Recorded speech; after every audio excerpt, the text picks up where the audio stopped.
আসসালামু আলাইকুম রহমতুল্লাহ। আজকে হাজির হয়েছি হেফস বিভাগে যারা পড়ালেখা করে তাদের জন্য কিছু টিপস। অনেকে দেখা যায় যে আমাদের সন্তানদেরকে নিয়ে হাফেজ বানানো, অনেকের আশা থাকে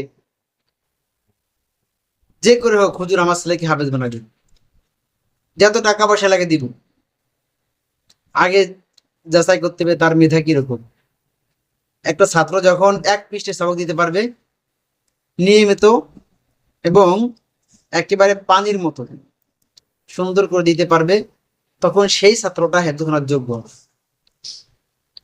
অল্প অল্প সবক দিবে, সবক মানে পাকা হবে না, তখন কিন্তু তার ইয়াদও কম হবে, তার সময় বেশি লাগবে, এক সময় সে এই লাইন থেকে কেটে যেতে পারে। এই জন্য আমাদের যাদের ইচ্ছা সন্তানদেরকে হেফজে পড়াবো, তারা যেন অবশ্যই যারা অভিজ্ঞ শিক্ষক আছে তাদের কাছে আগে পরামর্শ নেবে যে আমার ছেলেটাকে হেফজ নিতে পারবে কি পারবে না। হেফজ পড়ার জন্য আগে নাজেরা ভালোভাবে পড়তে হবে। কোরআন শরীফের যে কোনো জায়গা দিয়ে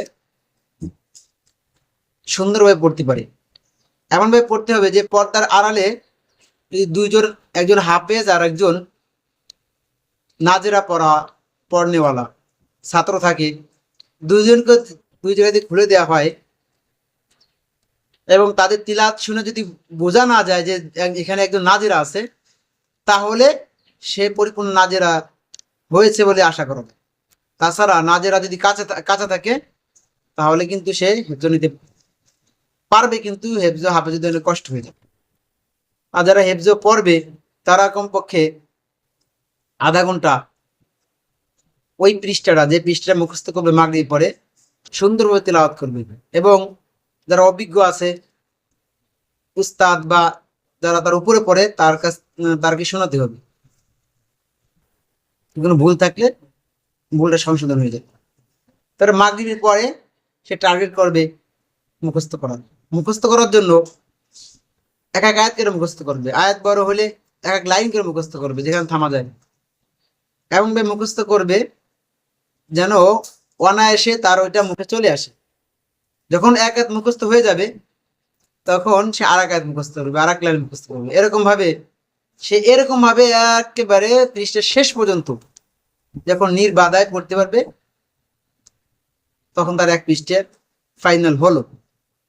কিন্তু যদি সবক কাঁচা থাকে, সবক যদি আমতা আমতা করে পড়ে, তাহলে সে কিন্তু তার সবক দিতে কষ্ট হবে।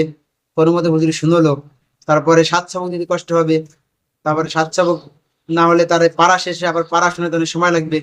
এজন্য যারা হিফজখানায় পড়ে তারা হিফজখানার দিক এটি বেশি খেয়াল করবে। তারপরে সময় পাইলেই কি করতে হবে, তেলাওয়াত করতে হবে। পিছনে যা আছে প্রত্যেক দিন কম হইলে 10 পারা তেলাওয়াত করতে হবে।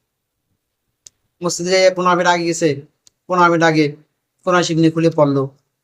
আর যখন নতুন পাড়া উঠবে, ওই পাড়াটা আর একটা পাড়া ওঠার আগ পর্যন্ত ওই পাড়াটা প্রত্যেক দিন নামাজের ঘুমের আগে 4 রাকাত নফল নামাজ পড়বে। সে 4 রাকাতের ভিতরে পুরোটা, পুরো এক পাড়া সে কি করবে, তেলাওয়াত করবে।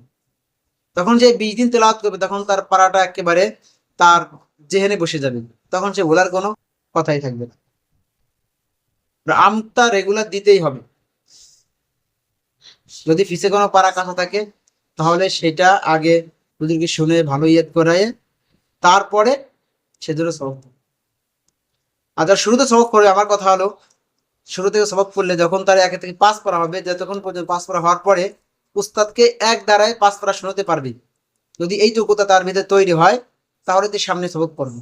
আবার যখন এরকম ভাবে 10 পড়া হয়ে যাবে, 10 পড়া যখন সে এক দ্বারায় পড়তে পারবে, তখন সে যেন পরবর্তী সবক পড়বে। যতদিন সে শোনাতে না পারবে ততদিন ওই 10 পড়া শোনাবে। তখন সবক শেষ হওয়ার সাথে সাথে তার কোরআন শরীফে ইয়ে থাকবে আলাদাভাবে, যে আমি একবার শুনবো, 2 বছর শুনবো, শুনানো লাগবে না। আরো কথা বলার ছিল, আসলে কথা অনেক লম্বা হয়ে যাচ্ছে, এই জন্য এখানে শেষ করলাম। আগামীতে বাকিগুলো বলবো ইনশাআল্লাহ। আল্লাহ তাআলা আমাদের সকলকে তৌফিক দান করুন। ভালো।